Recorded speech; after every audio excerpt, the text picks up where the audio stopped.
Salut à vous, bienvenue sur la chaîne. Bon, une petite vidéo juste avant le réveillon là, petite vidéo à l'arrache. Donc je vais souhaiter un joyeux Noël à tout le monde. Mangez bien, profitez bien de vos amis, de votre famille, tous ceux qui le peuvent. Et puis je vais vous montrer mon matos d'affûtage. Voilà. Là, je suis passé en mode affûtage, donc j'en profite pour faire une petite vidéo là. Allez, donc la valise que j'ai depuis pas très longtemps. Mon matos d'affûtage, il était disséminé dans plusieurs sacs, voire en vrac pour certains objets. Il n'y a pas si longtemps, là, j'ai chopé une valise chez Action. Voilà, une valise chez Action, 14 balles. Très bien. Hop, qui ferme à clé. Allez, on est parti. On va pas faire une vidéo trop rapide. C'est vraiment juste pour montrer rapidement. Hop, matos d'affûtage. Donc, affûtage. Là-dedans, je rentre ma Work Sharp. Mon Work Sharp. Précision Adjust Pro. Il y a déjà une vidéo que j'avais fait il y a longtemps. C'était une vidéo, je sais même plus si elle est vraiment bien cette vidéo. Bon, je dis pas que je fais des vidéos bien, mais bon, voilà. Un matos qui est assez connu, avec 3 pierres, 2 pierres diamants, c'est 600-300 et une pierre, merde, comment c'est ça déjà? Céramique, voilà. Pour la pierre céramique, ceux qui ont des problèmes, qui ne savent pas comment la nettoyer, j'en profite pour vous le dire vite fait. Vous voyez là, c'est sali par le métal quoi, qui salit votre pierre quand vous affûtez. Vous pouvez le nettoyer avec une gomme, ça va super bien. Une gomme d'écolier, gomme rose ou blanche, pas le côté bleu, c'est trop agressif. Je dis pas que ça va abîmer la pierre, mais je trouve que c'est trop agressif et il n'y a pas besoin d'aller aussi loin. Et vous gommez. Et voilà. Vous voyez, cette partie qui avait été gommée, là je m'en suis pas resservi. J'avais montré au copain Alain ce truc là. Vous voyez, vous remettez votre pierre nickel avec une gomme d'écolier. Bon allez, j'avance. Donc Work Sharp, précision Adjust. Ça je l'utilise pour mes beaux couteaux sur lesquels je veux pas prendre de risque au niveau de l'affûtage. Voilà, que je veux garder un bon angle. Je veux pas faire de rayures sur la lame, voilà, que je veux faire un truc vraiment propre. Après, ici, c'est ma pierre à eau. Voilà. Que j'utilise maintenant, honnêtement, ça fait quelques mois que je l'utilise plus. Je m'en sers plus. Voilà, on continue sur l'affûtage. Les pierres DMT. J'en ai 2. Hop. 2 pierres DMT. La première, donc c'est des pierres diamants. La première verte, double face. Verte et... Attends, est-ce que ça claire bien? Voilà. Verte et rouge.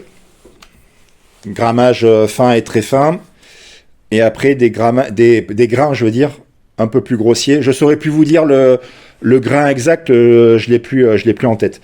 Et l'autre, c'est le double face bleu et noir. Ça fonctionne, hop, exactement comme un couteau papillon. Je vous invite à aller voir la démonstration du copain Gaëtan, Schlass Gaëtan, sa chaîne qui s'appelle Schlass maintenant, voilà, qui avait fait, alors je sais qu'il a effacé des vidéos, je sais pas si sa vidéo de démo de ce matos y est encore. Il avait fait une démo, je crois que c'était sur du RWL34, il avait pété le fil et il avait affûté ça en 5 minutes avec ses pierres. C'est terrible, c'est génial.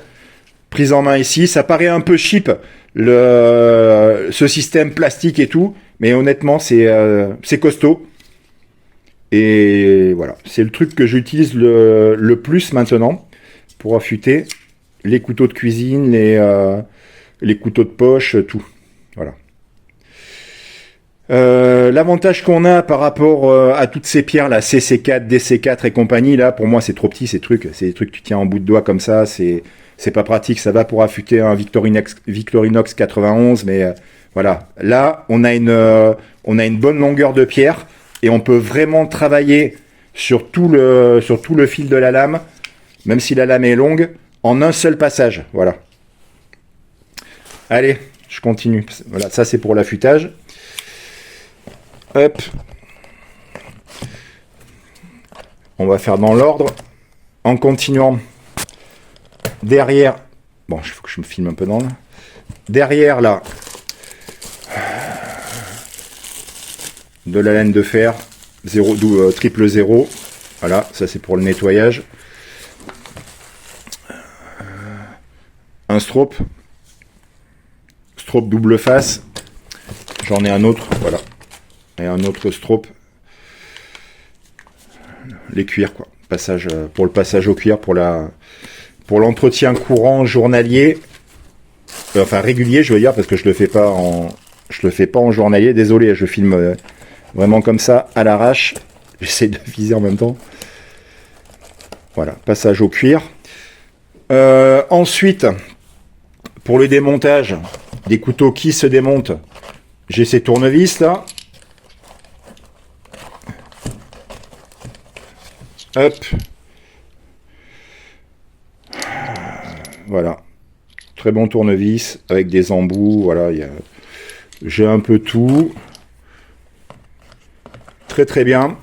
Avec les molettes montées sur roulement là, très pratique. Bonne prise en main. Pas comme j'avais ces petits trucs aussi là. Mais ça, dès qu'on tombe sur une vis récalcitrante qui est un peu trop, qui a été un peu trop badigeonnée de frein filé, on se prend la tête.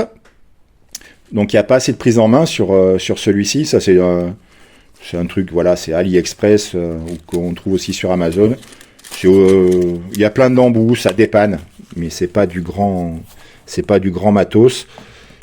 Ici, encore, boîte d'embouts, voilà, avec tous les embouts, Torx, étoiles, petits tournevis, tout ce qu'on veut. Encore ici, une boîte d'embouts avec des adaptateurs. Voilà. J'ai de quoi démonter tout, voilà, tout. J'ai tous les systèmes de vis. Ensuite, au niveau de la graisse... Huile fine, huile de vaseline. Alors ça c'est tout simplement, ça c'est ce que je me servais aussi pour le vélo, huile de vaseline, achetée, je crois chez Decathlon, un truc comme ça, voilà. Donc ça c'est pour les mécanismes, à mettre sur les roulements.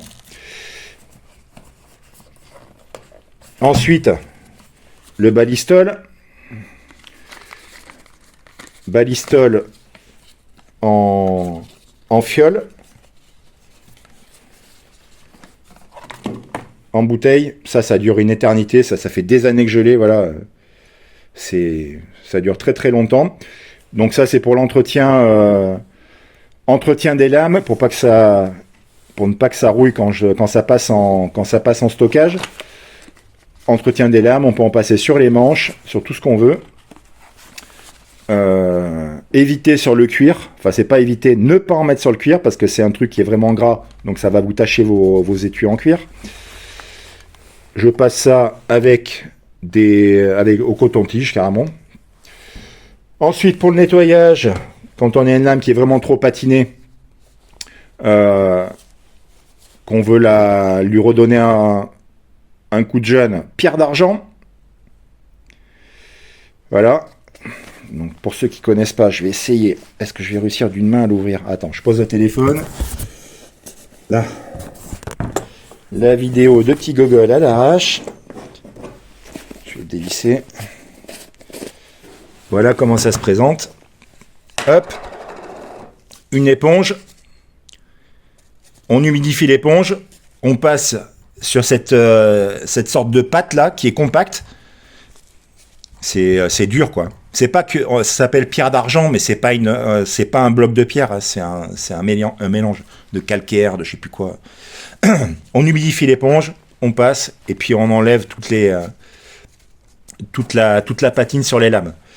Ça, c'est un truc que vous pouvez aussi utiliser dans le domaine ménager. Je sais pas, pour enlever du calcaire sur un robinet, pour décaper vos plaques vitro-céramiques. Ça nettoie tout et ça raye pas. Voilà. Ça, c'est des trucs de grand-mère, ça existe depuis des années et des années. Ensuite, du Wicked Wax. Alors ça, c'est pareil, c'est bon pour tout. Les manches, le cuir. Alors ça tâche pas par contre. C'est très très bien. Ça se présente voilà, comme un petit pot de cirage. Alors faites gaffe parce que le Wicked Wax, donc il y en a plein. Il y a celui d'entretien, il y a celui de nettoyage, celui pour polir. Donc faut bien faire gaffe à celui qu'on achète. Le Wicked Wax, ça c'est pour l'entretien des couteaux. Vous voyez, Cutting Edge Protection. Donc faut bien faire gaffe aux inscriptions. L'autre je sais plus comment ça s'appelle. Ça s'appelle toujours Wax, mais c'est le terme Wicked là qui va changer. Et il y a des couleurs différentes aussi. Ça c'est très très bien. C'est très très bien ce truc. Ça coûte pas une fortune. Ça dure très longtemps. C'est génial. Pour finir, qu'est-ce que c'est? J'ai pas montré. Bon, mes pâtes. Voilà, les pâtes à cuire, pâtes Puma. Voilà. Ça c'est pour passer sur le. C'est pour passer sur le cuir. Là j'en ai d'autres. Je prends que de la verte. On a plusieurs couleurs. Bon, les couleurs ça ne veut rien dire parce que ça dépend de la marque. Mais par rapport au grain, parce qu'il y a plusieurs grains. Voilà. Mais je prends toujours le même, moi, le cuir. J'utilise toujours la même chose. Donc voilà pour cette petite valise. Une vidéo improvisée, vite faite à l'arrache. Allez, je vous souhaite à tous un joyeux Noël. Passez de bonnes fêtes. Est-ce que je referai une vidéo avant la fin de l'année? Je n'en sais rien. Donc je vous dis à bientôt. Allez, ciao. Profitez bien.